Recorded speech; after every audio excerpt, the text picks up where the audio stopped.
Три работи. Па добре, веќе тргнем од едно истражување сега што го имавме, што ги детектиравме.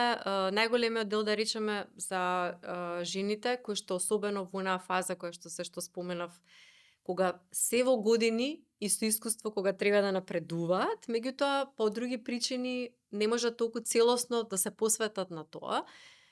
Флексибилната работа, значи флексибилното работно време е еден од предусловите. Второто, обезбедување посебен тип на менторски програми и обуки кои што специфични обуки кои што ќе развијат специфични вештини и особини што на жените во оваа сфера ќе им помогне да бидат конкурентни, бидејќи конкурентноста во оваа сфера подразбира цело време нови сертификати, нови обуки, тоа е нешто што не спие и не може да ве чека. Значи морате постојано да бидете во тек.